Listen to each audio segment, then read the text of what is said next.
Welcome back, everyone. Michael here with Offshore Citizen. Today I'm going to discuss a little bit about the fixed income, basically like private loans investment class, and understanding how to think about this in order to decrease your risk and increase your returns.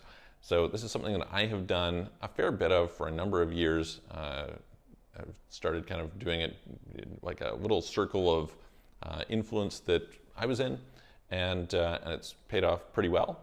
And at the same time, I've learned a bunch of different things, so I'm going to try and share those with you about, again, the big thing you're going to find is about mitigating risk, but I'll kind of explain why you want to approach it a particular way, which is quite different than, say, how you want to approach something like angel investing or venture capital or crypto or something like that. So anyway, before we dive into that, if you haven't already, please subscribe. Really appreciate if you do. Hit the notification bell to make sure you don't miss out on any future videos. And if you're at all interested in help with international structuring for yourself personally or your business, interested in what you've got in terms of like the strategy or getting set up, please reach out to me. You can book a call, calendly.com/Michael-Rosmer, link in the description below, or visit our websites, offshorecitizen.net, offshorecapitalist.com, and send us a message there. Okay, so I've talked a variety of times on this channel about kind of fixed income investments. And I do think that these are an interesting way. So this is basically private loans, right? We're just going to call it private loans. It's an interesting way to put a portion in your portfolio that tends to be fairly stable and is going to tend to give you pretty good return if you learn to do it well, and provides you with some cash flow and kind of like balances some things out, right? So it's not correlated in the same way as, say, stocks or something like that. So yeah, it's just good. That being said, it's a little bit of a different approach, and this kind of was something that it took me, I didn't really appreciate this at first when I kind of first started to invest, and you don't really know and you're kind of figuring things out.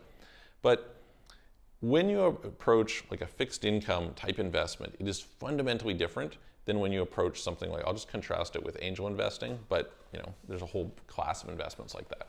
And what I would really highlight here is that this one has limited upside, and this one has, in theory, unlimited upside. Of course, nothing has unlimited upside, right? But variable or uncertain upside, let's call it that, okay?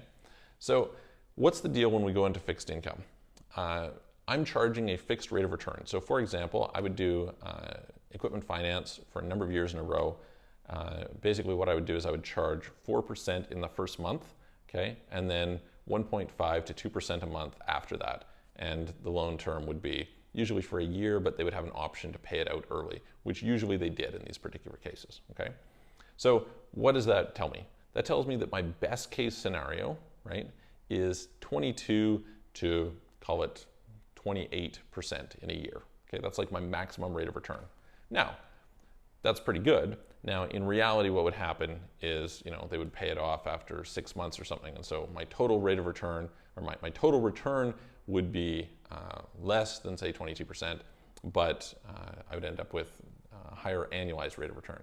Now, sometimes we would do longer deals. So maybe it's something like one of the more recent ones that I'd done was 14.5% per year with payments monthly, by the way, interest plus principal. And that was a three-year term, okay? So basically, by the time that we get to the end, it's all been paid out and it's 14.5%. So that was, kind of an interesting deal that was a little bit lower interest, but I was willing to kind of do it on those terms, in part because of the fact that you're going to tie up the money for a longer period of time. And there is a due diligence cost. There's a cost of kind of doing the deal in general. So if it's too small, it just doesn't make sense, right? So anyway, what was the whole thing about those deals? The whole thing about those deals is that you could lose 100%, and the maximum you could make is, let's just call it 22%, okay? So this is, on the surface, really bad risk to reward, right? This is a terrible deal. And I think this was the thing that I didn't appreciate when I first started to pay attention to these types of deals was, hey, listen, you have unlimited downside and limited upside. So I saw a lot of alternative market investments that were being pitched by various LPs. And they were saying, okay, this is, for example, what do they call it? Anyway, basically it's where you're buying life insurance, right? and they're like, oh, hey, there's this fixed rate. It's guaranteed. You're solid. Life insurance has this value. It's guaranteed cash out. And I think, do they call it viaticals? Can't remember. Anyway, life settlements was the term that was used when I was looking at them. And so it's like, oh, you're getting like 10%, plus there's this little bonus. This seems great. And then, oh, sorry, you lost that whole investment, right? And how did that happen? It's like, well, it's because in reality, you weren't properly secured. You didn't understand the instrument. I'll do a video on that in the future. But the point is, the way that I make this work, because I always want, in any investment I do, I want to have asymmetric risk to reward, right? What I'm risking, what my downside needs to be dramatically smaller than my upside, okay? So the way that I have to do that is I have to say, okay, well, because I can't increase my upside, the only thing that I can do is decrease my downside. And the way that I do that is by getting security, right? So let me give you an example of some of these kind of vehicle lending examples. So there's a few things about this. One is, usually if you're getting a really high rate of return, there's some reason for it, right? It's not just because, hey, this is the market. It's because they can't get lending somewhere else. And so it's really useful to understand the environment of why it is that you're getting that higher rate of return. So I'll give you one example. One of them was the person who I was lending to, or the business that I was lending to, was behind on their taxes, right? And so the banks wouldn't lend them any money because the banks were going to be in second position to the government, right? If the government came and wanted to collect their tax money, then the bank would get kicked out of it. So how did we deal with this? What we dealt with it by doing was we did basically like a reverse lease to own. So basically, I would buy the vehicle off of them at a discount, right?